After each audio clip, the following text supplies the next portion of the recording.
Dominic Reyes suffered another loss tonight.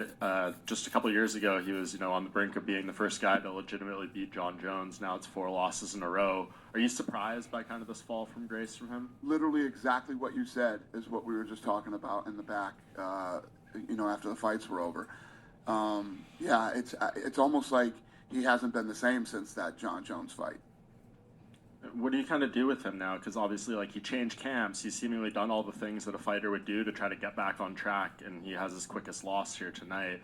Do you keep him around? Do you maybe let him go try to get some wins somewhere else? I don't know right now. I think first and foremost, I would see what he wants to do. What does he want to do, and where's he at mentally, and what's he thinking? Yeah, and he's always obviously connected to John Jones.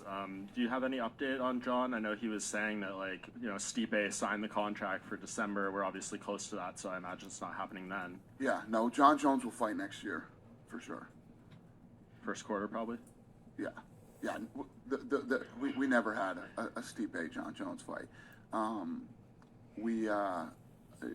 He's going to fight next year. Okay, and just last thing, Michael Chandler was just in here, and he was kind of talking about his next moves, and someone asked him about maybe, looking back at an Eddie Alvarez fight, because Eddie Alvarez is a free agent right now, and they had some great fights, in another promotion. Have you talked to Eddie and his team at all in this free agency about maybe bringing him back? Eddie hit me up a couple days ago, yeah, but no, we haven't had any serious conversations. Does it interest you having him back? I think that Eddie is at a point in his career where, we're always trying to bring in young, up-and-coming guys that hopefully can be world champions some days. That's what we really look for. Thank you. Yep. Dana, can you just describe Izzy's title reign and what he meant to the company? Describe what? Izzy's title reign and what he did for the company as a champion.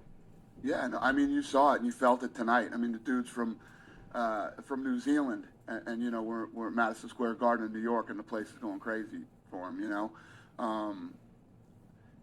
He's been a great champion for us. He likes to fight all the time. He like I said, he doesn't say no. He'll fight anybody, and those are fun guys to have. And he's a good person. And that loss kind of reminded me of Kamaru, when he lost, he was winning around, they were winning the fight, and then he lost all of a sudden. Is that just part of the sport, basically?